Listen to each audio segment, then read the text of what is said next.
Mark Elliott Zuckerberg was born on May 14, 1984, in White Plains, New York. From a young age, Mark showed an extraordinary interest in computers and technology. While most kids played video games, he was more interested in how those games worked.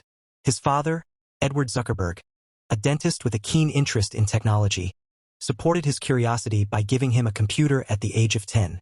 By the time he was 12, Mark had created his first computer program, a messaging system called ZuckNet, for his family and his father's dental office. It allowed them to communicate from different rooms, a simple but innovative idea that hinted at what was to come. The Harvard years, birth of a vision. In 2002, Mark entered Harvard University to study computer science and psychology. There, he quickly became known as a programming prodigy. He created several early projects, including CourseMatch, which helped students choose classes, and FaceMash, a controversial site that compared students' photos and ranked them by attractiveness.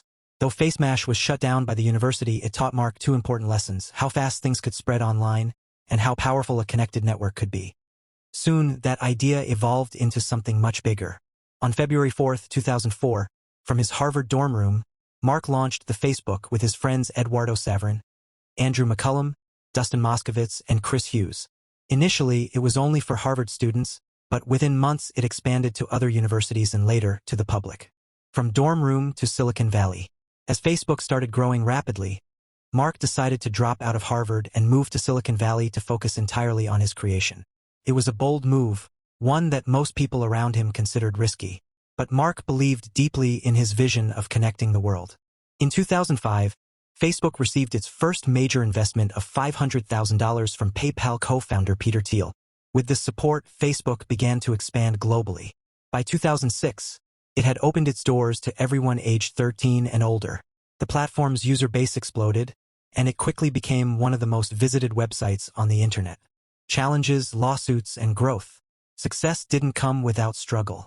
In 2006, Mark faced a lawsuit from the Winklevoss twins and Divya Narendra, who claimed he stole their idea for a social network called Harvard Connection.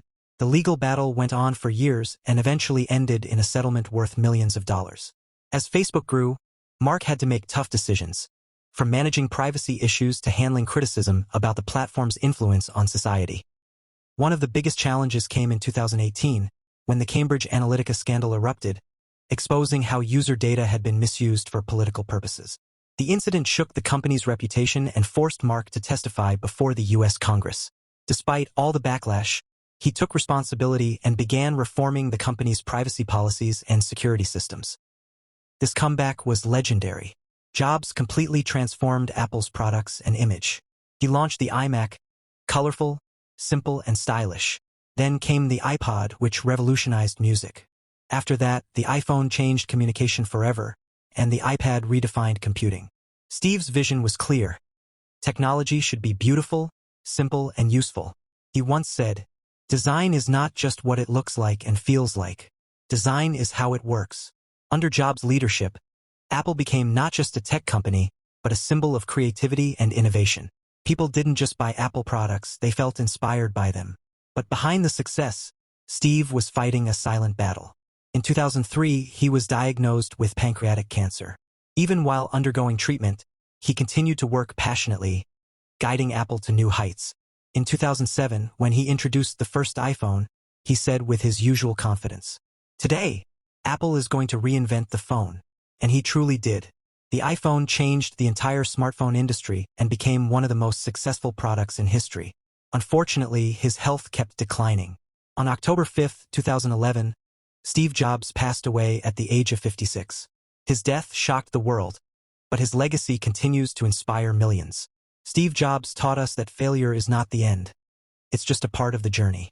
He showed that passion, creativity, and belief in your vision can overcome even the biggest obstacles. His life reminds us that success isn't about money or fame. It's about making a dent in the universe, as he used to say. Lessons from Steve Jobs' life. 1. Follow your passion.